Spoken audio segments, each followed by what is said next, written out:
खबरों में बने रहने के लिए बेल आइकन दबाइए और हाँ, फर्स्ट इंडिया को सब्सक्राइब जरूर। नमस्कार, आप देख रहे हैं बिग फाइव लाइव और आपके साथ में विजेंद्र सोलंकी। प्रदेश में कौन है जो दंगे भड़काने की कोशिश कर रहा है? पार्टियों की जुबानी सुनेंगे तो कांग्रेस की नजर में बीजेपी राजस्थान को अशांत कर रही है और बीजेपी की जुबानी सुनेंगे तो कांग्रेस के राज में प्रदेश अशांत हो रहा है। लेकिन दोनों ही तरफ से किसी भी बड़े नेता के खिलाफ कोई सबूत नहीं, कोई मामला दर्ज नहीं। आरोपों के निशाने पर जेपी नड्डा से लेकर मुख्यमंत्री हैं। इससे भी ज्यादा चिंता की बात यह कि इन घटनाओं में आरोपियों को नहीं बल्कि आरोपियों के जरिए हिंदू मुसलमान को टारगेट किया जा रहा है। अब हम खुद कहते हैं कि अपराधी का कोई धर्म नहीं होता, तो फिर इन अपराधों में धर्म को क्यों खोजा जा रहा है?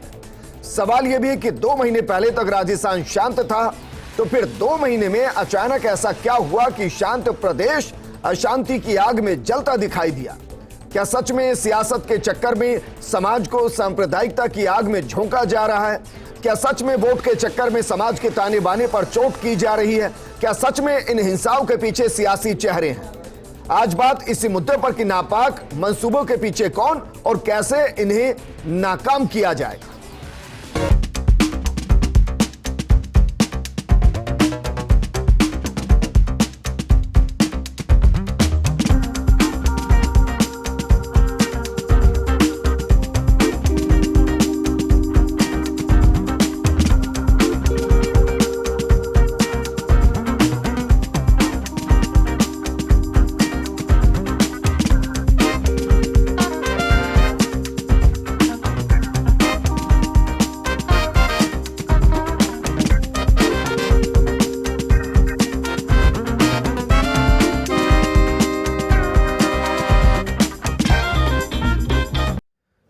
सियासतदानों का काम होता है समाज को एकजुट करना, ना कि खंड खंड करना।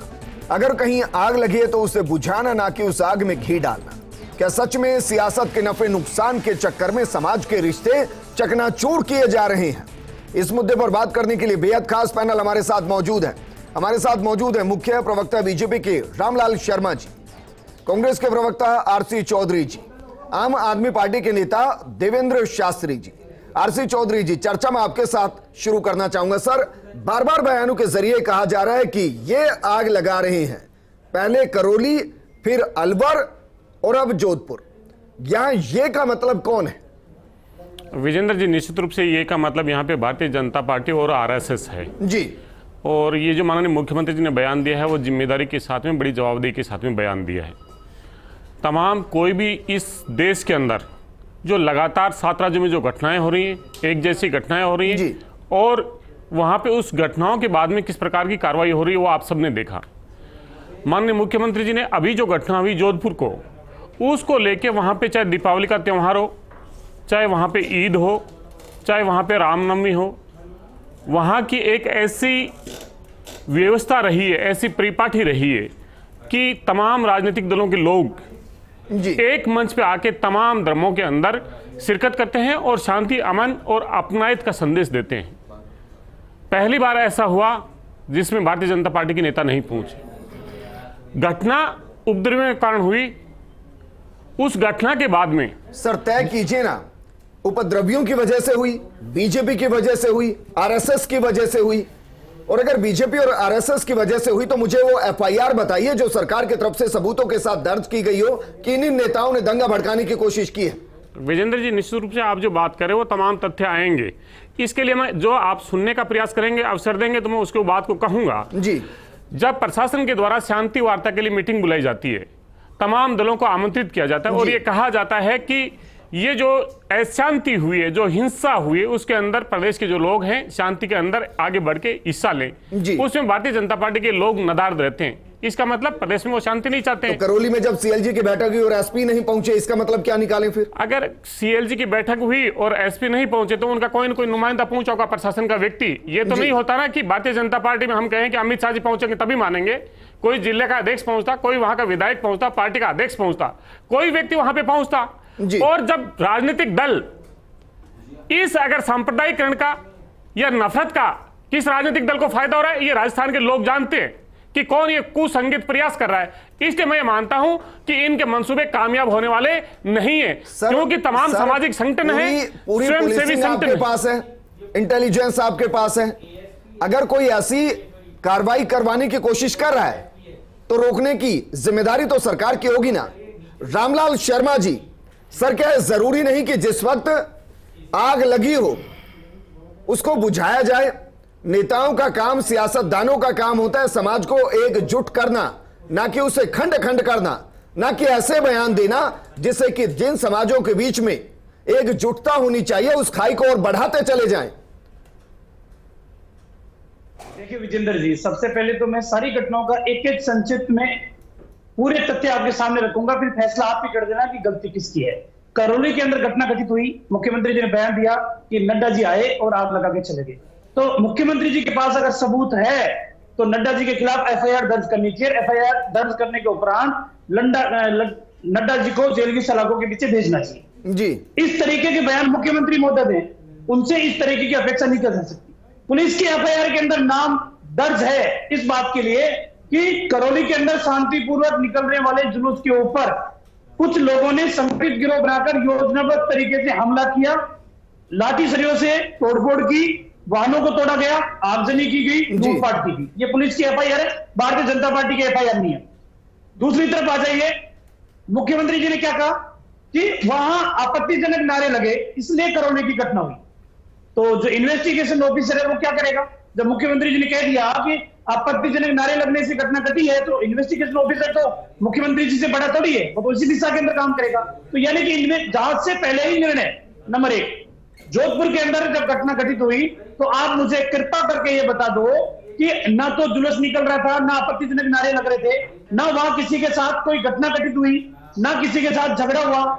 एक सामुदायिक विशेष के लोग, कट्टरपंथी लोग सड़कों के ऊपर आते हैं, तलवार उनके हाथ में रहती है, सरिये उनके हाथ में रहते हैं, वाहनों को क्षतिग्रस्त करते हैं, चाकू घोंपने का काम करते हैं, तलवार लहराने का काम करते हैं।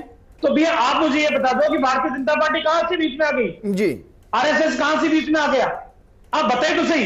अब सिर्फ राजनीतिक बीच में सर तब आते हैं जब वहां जाकर हनुमान चालीसा पढ़ दी जाती है। मैं ये कह रहा हूं अगर किसी ने गुनाह किया है, अगर कोई आरोपी है, तो उसमें आप हिंदू मुसलमान क्यों ढूंढते हैं? देखिए विजेंद्र जी, आज दिन तक हिंदुओं के ऊपर जितने अत्याचार हुए हैं उन्होंने सहन किया है जी। कभी भी उन्होंने तलवार नहीं उठाई, कभी उन्होंने पत्थर नहीं उठाए, कभी उन्होंने मैं ये कह रहा हूं कि किसी भी अपराध में जब हम सब ये कहते हैं कि अपराधी का कोई धर्म नहीं होता, हम सब कहते हैं ना सर कि अपराधी का कोई धर्म नहीं होता, तो धर्म ढूंढ क्यों रहे हैं? संगठित गिरोह बनकर शांति के साथ जीवन यापन करने वाले लोगों के ऊपर हमले किए जाएंगे। तो मैं ये पूछ रहा हूं सर, शांति की अपील क्यों नहीं की जा रही? शांति की अपील किससे करें? हम जिनसे अपील करना चाहते हैं वो तो शांति है बेचारे। शांति की अपील तो मुख्यमंत्री जी करे कि उपद्रव क्यों किया आपने? मैं आपसे हाथ जोड़ ठीक है देवेंद्र शास्त्री जी, क्या आपको लगता है कि सियासत के चक्कर में सामाजिक ताने बाने को छेड़ा जा रहा है? क्योंकि 2 महीने पहले तक यही राजस्थान बिल्कुल शांत था, कोई समस्या नहीं थी, लेकिन 2 महीने के अंदर ऐसा लग रहा है कि देश में सबसे अशांत कोई प्रदेश है तो राजस्थान है। क्या सियासत के चक्कर में यह सब कुछ किया जा रहा है? बिल्कुल। आपने दो महीने पहले एक खबर देखी होगी जिसमें ये प्रोमिनेंटली छपा था कि कांग्रेस और बीजेपी जो है चुनावी मोड में आ चुके हैं।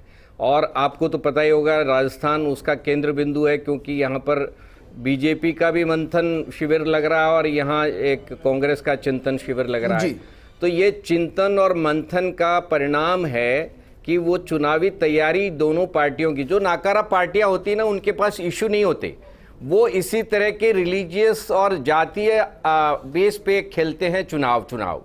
तो ये आप समझ लीजिए कि इवन भारतीय जनता पार्टी तो खैर नोन है इस मामले में और उनकी तैयारी यही होनी है जो सारा पूरा देश देख रहा है। लेकिन मैं ये कह रहा हूं कि इसके पीछे बीजेपी है। मैं ये कह रहा हूं कि कांग्रेस को भी इसमें बेनिफिट है, कांग्रेस भी इनके साथ मिलकर के इस गेम में शामिल है। मुझे एक बात बताइए कि कांग्रेस की जिम्मेदारी होती है, अगर मुख्यमंत्री कहते हैं कि ये साजिश है और प्लानिंग करके की जा रही है, तो यहाँ पर तो सरकार इंटेलिजेंस है, पता होना चाहिए, अब तक बेनकाब कर देना चाहिए। एफआईआर जैसे डिमांड की जा रही है, एफआईआर दर्ज होनी चाहिए। मैं समझता हूं कि ये दोनों पार्टियों का मिला जुला खेल है, क्योंकि दोनों ही पार्टियों के अंदर कोई इश्यूज नहीं है, पब्लिक के प्रति कोई चिंता नहीं है, पब्लिक के इश्यूज को इग्नोर करके ये चुनाव खेलना चाहते हैं, और उसका परिणाम है कि दंगा जो है, दंगा भड़काना जो है, ये चुनावी खेल का हिस्सा है। और भारतीय जनता पार्टी इस मामले में माहिर है। वो बरसों से इसी आधार पे रिलीजियस सेंटिमेंट्स को भड़का करके चुनावी मुद्दा खड़ा करती रही है, और कांग्रेस उसका हिस्सा बनती रही है। आप ये कह रहे हैं कि बीजेपी जहां भी जीती है सेंटिमेंट के आधार पर जीती है। बिल्कुल बिल्कुल, आप यहाँ देख लीजिए, और जहां पर जो वोटर पब्लिक सेंटिमेंट पे नहीं गया, वहां पर भारतीय जनता पार्टी पूरी तरह से हारी है। जी भी जुड़ गए हैं। सुधांशु जी, जरूरत इसकी है कि जो भी इन नापाक मंसूबों के पीछे हैं उनको बेनकाब किया जाए। क्या वाकई में आपको लगता है कि जिस तरीके से दोनों पार्टियां एक दूसरे पर आरोप लगा रही है और कह रहे हैं कि उनकी वजह से हुआ है, तो क्या वो बेनकाब होंगे जो वाकई में इसके पीछे हैं? देखिए विजेंद्र, सबसे पहला दायित्व तो उसका बनता है कि जो राज्य में शासन करता है जी, अगर मान लीजिए आपके पास कहीं से इनपुट आता है कि इस तरह से प्रदेश की शांति भंग हो सकती है, या अमुक व्यक्ति जो है, या अमुक दल जो है, या अमुक संगठन जो है शांति भंग करना चाहता है, तो चूंकि जो निज़ाम होता है उसके आँख नाक कान सब खुले रहते हैं जी, और जो खुफिया एजेंसी होती है वही उसके आँख नाक कान होते हैं। खुफिया एजेंसी का काम क्या है? खुफिया एजेंसी का काम जो है वो कोई पानी का कनेक्शन देने का नहीं होता है, बिजली का कनेक्शन देने का नहीं होता, बल्कि राज्य के चप्पे चप्पे पर क्या चीज़ चल रही है इसकी सूचना वो निज़ाम तक पहुंचाते हैं। तो पहली बात तो ये कि जिस तरह से मुख्यमंत्री लगातार इस चीज़ को जो है वो ब्रीफ कर रहे हैं, और ओपनली जो है वो कोई उसमें संशय नहीं है, वो ओपनली कह रहे हैं कि कुछ जो है वो संगठन या कुछ पार्टियां इस प्रदेश की समरसता को बिगाड़ना चाहते हैं। तो ये माना जाना चाहिए कि एक मुख्यमंत्री बहुत जिम्मेदार आदमी होता है। मुख्यमंत्री कोई आम आदमी नहीं है, और वो गृह मंत्री भी है, और वो गृह मंत्री भी हैं। तो कुछ ना कुछ इनपुट आ रहा होगा, तभी वो इतने खुल के इतने दावे के साथ जो है वो आरएसएस या भारतीय जनता पार्टी पर आरोप लगा रहे हैं। लेकिन दूसरा सवाल ये भी उठता है कि अगर आपके पास इनपुट है तो फिर पकड़िए, डालिए सलाखों के पीछे, कठोरता से जब तक कदम नहीं उठाएंगे तब तक इस प्रदेश की समरसता को या सांप्रदायिक जो वातावरण बिगड़ रहा है उसको हम दुरुस्त नहीं कर सकते हैं। हम रेगुलर इस चीज़ पर डिबेट कर रहे हैं कि कुछ तो ऐसा हो रहा है विजेंद्र, जो मैं बार बार कह रहा हूं कि जो इनविजिबल है, जो दिखाई नहीं दे रहा है, लेकिन पर्दे के पीछे बहुत सारी स्क्रिप्ट लिखी जा रही है, और वो स्क्रिप्ट 2023 के लिए लिखी जा रही है। अब देखना ही है, 2024 सर अलग है, अभी हम 2023 पे बात कर रहे हैं, क्योंकि राजस्थान 2023 के अंदर चुनाव में जाएगा। तो जितनी भी स्क्रिप्ट लिखी जा रही है वो 2023 के हिसाब से लिखी जा रही है। अब सरकार का ये काम है कि उसमें लिखने वाला कौन है, उस नफ्स को पकड़ना बेहद जरूरी है। लेकिन मैं इस चीज को कतई जो है वो डिनाई नहीं कर सकता कि एक अगर सूबे का मुखिया ये कहे कि कुछ जो है लोग या कुछ पार्टियां या कुछ विचारधारा नाम बोल ले रहे हैं, खुलकर नाम ले रहे हैं, वो खुलकर नाम ले रहे हैं। लेकिन सवाल मैं फिर दोबारा यही उठाऊंगा, हमारे काबिल दोस्त बैठे हैं चौधरी साहब, कि सर जो आरोपी है उसको उठाओ, डालिए। ये तेरा आरोपी या मेरा आरोपी, इसको छोड़िए। जिस दिन अगर आप इन चीजों से अलग हो जाएंगे, चाहे वो भारतीय जनता पार्टी हो चाहे कांग्रेस हो, उस दिन हर प्रदेश के अंदर जो है वो ना सिर्फ शांति का माहौल होगा बल्कि आपसी भाईचारा जो है वो वापस बढ़ेगा। क्यों? क्योंकि ये दंगाई, ये समाज कंटक, इनका ना कोई जात है, ना कोई धर्म है, ना इनको कोई संप्रदाय है। उनका सीधा सा क्या काम है, जिस तरह से हमने कल विजेंद्र एक इशू उठाया कि राजस्थान में पत्थरबाज जो है अचानक नजर आने लग गए, जबकि राजस्थान के कल्चर में पत्थरबाजी कोई चीज ही नहीं है। तो कहीं ना कहीं कोई तो स्क्रिप्ट लिख रहा है ना, और रणनीति तो होगी, क्योंकि वहां के लोकल लोगों से बात करते हैं, कहते हैं कि जो भी यहाँ करके गए हैं वो सब बाहर के लोग हैं। अब जैसे आपने कहा कि 2 महीने से राजस्थान में अचानक राजस्थान चुनावी मूड में आ गया। भाई चुनाव में तो अभी कम से कम 17 महीने हैं जी। 1 साल पहले कोई भी स्टेट चुनाव के मूड में आता है। सवाल तो ये भी है ना कि 2 महीने में अगर 3 जिले जल गए तो 17 महीने में तो फिर पता नहीं क्या होगा। और मुख्यमंत्री अगर कह रहे इस हैं हिसाब कि करौली तो एक प्रयोग है, जी। तो इसका मतलब मुख्यमंत्री के पास ये भी इनपुट है। तो ठीक है। मुझे लगता है कि जो मैं बार बार कह रहा हूं कि आप उन चीजों को पॉइंट आउट करिए, उनके गिरेबान पकड़िए, सलाखों के पीछे डालिए। आरसी चौधरी जी, यही सवाल है, जिन पर आरोप लगाए जा रहे हैं उनके खिलाफ मामले नहीं है, और जिनके खिलाफ मामले दर्ज किए जा रहे हैं उनके बारे में कुछ बोला नहीं जा रहा है। ये दो तरफा कैसे चलेगा? विजेंद्र जी, सबसे पहले तो मैं कहना चाहूंगा कि निश्चित रूप से आपके इतने तल्ख पर्सन होने चाहिए ताकि मैं एक जिम्मेदार सरकार का, मैं हुक्मरान सरकार का एक प्रवक्ता हूं, तो इसलिए मैं वो जवाब दे पाऊं। जो बीजेपी के प्रवक्ता के आरोप हो, चाहे आम आदमी के हो, चाहे आपके पर्सन हो, जी। मुख्यमंत्री जी ने कहा कि कोई भी उपद्रवी हो, उपद्रवी होता है, वो अमन चैन शांति का दुश्मन होता है, उसका धर्म मजहब कुछ नहीं होता। जो आपने बार बार जिक्र किया कि उत्पाती और उपद्रवी व्यक्ति का धर्म और मजहब नहीं होता।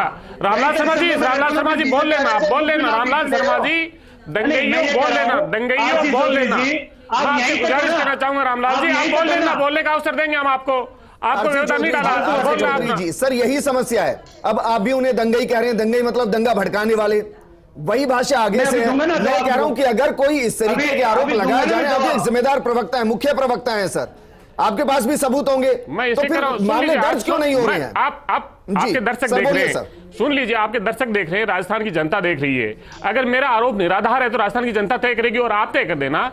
मैं कह रहा हूं कि जब आग लगी हो तो पानी कौन डाल रहा है, और जब पानी की अपील की है और वो मूक दर्शक है, भारतीय जनता पार्टी उपद्रव के बाद में शांति के आंदोलन में क्यों नेता नहीं पहुंचे?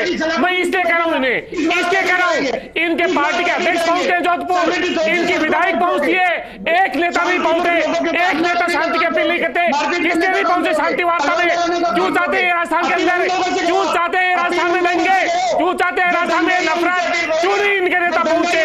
क्यों नहीं इन्होंने लोगों से अपील की कि ये राजस्थान का जो शौर्य है, राजस्थान का जो भाईचारा है, ये उपद्रव में नहीं बदलना चाहिए। इसलिए मैं कह रहा हूं और जवाबदेही के साथ में कह रहा हूं, आप पूछे ना उनसे, बीजेपी के नेताओं से, सर आपकी सरकार है, मैं तो आपसे पूछूंगा क्योंकि प्रदेश की जनता ने आपको सत्ता दी है। आप ये बताइए कि शांति बहाली कैसे होगी अगर जिन पर आरोप लगाया जा रहा है या तो उनके खिलाफ मामले दर्ज कीजिए। सियासत क्यों की जा रही है? सियासत कौन कर रहा है विजेंद्र, ये आपको जवाबदेही के साथ में बोलना पड़ेगा। ये किसी राजनीतिक दल का मंच नहीं है। आप मेरे से जैसे पूछ रहे हैं, आप कह रहे हैं मैं विपक्ष से नहीं पूछूंगा, विपक्ष आग लगाएगा, ये इतिहास लिखा जाएगा और ये चैनल्स भी याद रहेंगे। कहा था इन्होंने कहा था दिल्ली की जहांगीरपुरी का बदला किससे लिया, वो कहां पे है? ये उन्मादी लोग और आग लगाने वाले लोग। मैं साधुवाद करना चाहूंगा समाचार पत्र का, कि सरकार कोई कार्रवाई नहीं करेगी। सरकार कार्रवाई कर रही है। सरकार यहाँ पे कानून का राज है, राज का कानून नहीं है।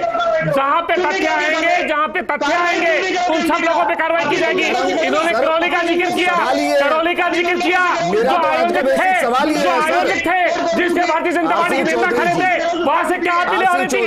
सुप्रीम कोर्ट ने क्या कहा इनको? सुप्रीम कोर्ट ने क्या कहा? 7 राज्यों में घटनाएं हुई है और हमारे मुख्यमंत्री जी ने कहा है कि मैं सिर्फ राजस्थान के लिए काम करता हूं। आपने सुधांशु जी को सुना होगा, मैं कह रहा हूं आपने सुधांशु जी को सुना होगा सर, आपने सुधांशु जी को सुना होगा। आप दूसरे जो मध्य प्रदेश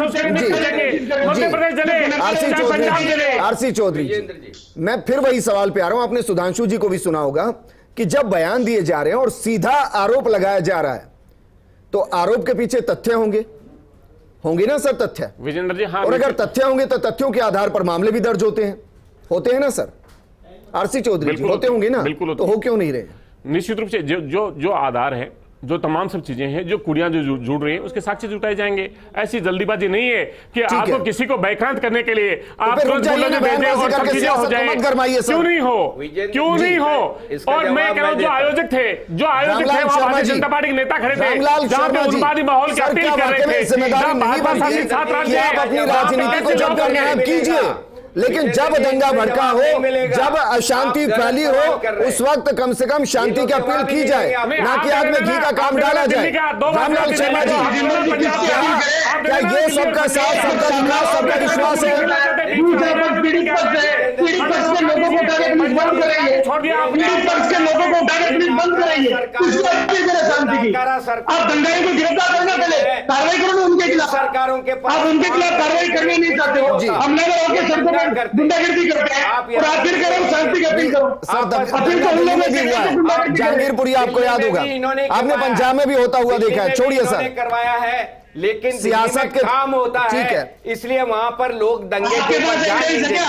आप जहां पर इन्वेस्टिगेशन काम ऑफिसर हो सरकारों के क्या? पास काम नहीं है, आप इन्वेस्टिगेशन ऑफिसर है, मंथन, आप चिंतन, जांच अधिकारी हो इसके क्या? अलावा कुछ नहीं। प्रमाण है क्या आपके पास? चिंतन दिल्ली में में क्या किसने क्या निकलना करा? है? रामलाल शर्मा जी, चिंतन में सर भी रुकिए, झगड़ा ही सर, होना इस मेरे है। पास वोट वक्त बैंक की की कमी है। राजनीति करना चाहते हो। रामलाल शर्मा जी, चलिए ठीक है, जोधपुर में जाकर शांति की अपील नहीं की, फर्स्ट इंडिया शांति दूत बनता है, आप मुख्य प्रवक्ता हैं, विधायक हैं, एक शांति की अपील ही कर दीजिए कम से कम। हम तो ये कहेंगे विजेंद्र जी, जो दोषी है उनके खिलाफ कार्रवाई करो, वो किसी भी जाति का हो, किसी भी धर्म का हो, लेकिन एक पक्ष हमलावर है, दूसरा पक्ष पीड़ित है, आप पीड़ित पक्ष से कह रहे हो कि शांति की अपील करो। सर मैं तो एक विधायक से कह रहा हूं, मैं एक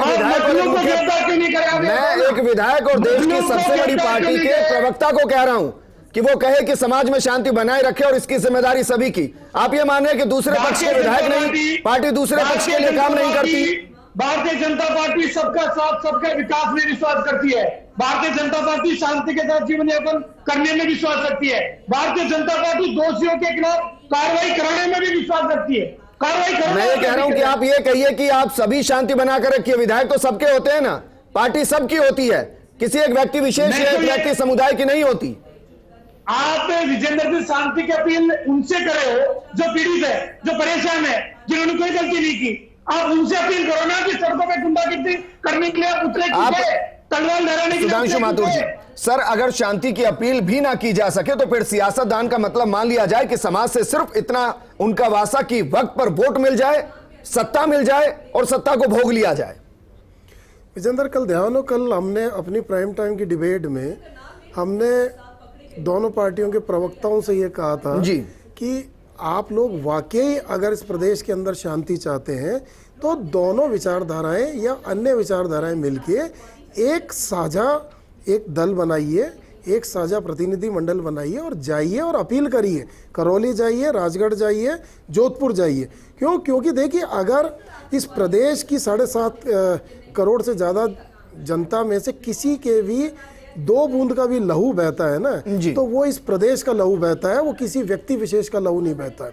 और मुझे नहीं लगता है कि कोई भी विचारधारा जो है वो लहू देखने के लिए लालायित रहती होगी।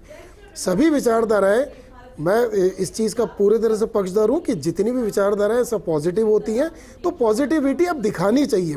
जो हुआ उसके इतर जाके हमको कहीं ना कहीं सामूहिक प्रयास करने की ज़रूरत है, क्योंकि मुझे लगता है कि रामलाल जी की पार्टी भी ये चाहती है प्रदेश के अंदर शांति बनी रहे। इसके अलावा हमारे चौधरी जी की पार्टी भी चाहती है कि शांति बनी रहे, और जो दूसरी विचारधारा है वो भी चाहती है। लेकिन पहल तो किसी को करनी होगी, कोई ना कोई तो एक पहल करेगा ना। आज आरोप लगाना बहुत आसान है विजेंद्र, बहुत सीधी सी बात है, आरोप आप किसी पे भी लगा दीजिए, लेकिन उसमें से कोई एक रास्ता तो निकालिए ना। आपकी विचारधाराओं की लड़ाई के अंदर प्रदेश की आम जनता पिसती है।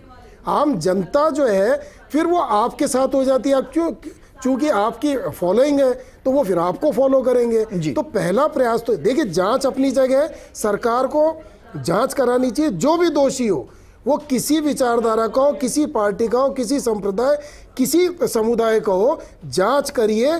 जी 1% भी दोषी है तो उठा के अंदर डालिए। जी बिल्कुल करिए उसको पावन। जी एक लाइन में सर, आम आदमी पार्टी की भूमिका क्या रहेगी? क्या एक शांति दूत की भूमिका में देख सकते हैं? हालांकि बहुत ज्यादा आम आदमी पार्टी राजस्थान में अभी नहीं है। देखिए, आम आदमी पार्टी काम की बात करती है, और मैं कह रहा हूं कि जिन लोगों के पास काम होता है उनके पास झगड़े के लिए कोई वक्त नहीं होता, और जो नाकारा होते हैं, जिनके पास पब्लिक के पास जाने के लिए कोई इश्यू नहीं होता, वो इसी तरह के धर्म और जाति के झगड़े करवा करके चुनावी मैदान में उतरते हैं। राजस्थान में अगर शांति कायम करनी है तो मैं ये मानता हूं कि उस राजनीतिक पार्टी को अब आगे आने की जरूरत है जो लोगों के इश्यूज के ऊपर काम कर सकती हो, सक्षम हो, समझदार हो। इन पार्टियों ने तो हमेशा यही धंधा किया है। ये लोग तो यही बिजनेस करते हैं। भी बता रहा है कि आम आदमी पार्टी भी प्रचार मोड में आ गई है। आम आदमी पार्टी बिल्कुल जुड़ने के लिए, लेकिन हम काम की बात करेंगे। आम आदमी पार्टी बिल्कुल वो तय कर लेगी। रामलाल शर्मा जी आपका भी शुक्रिया, आरसी चौधरी जी आपका भी शुक्रिया। लेकिन ये बात हर किसी को ध्यान में रखनी चाहिए कि समाज की वजह से सियासत है, सियासत की वजह से समाज नहीं। नमस्कार।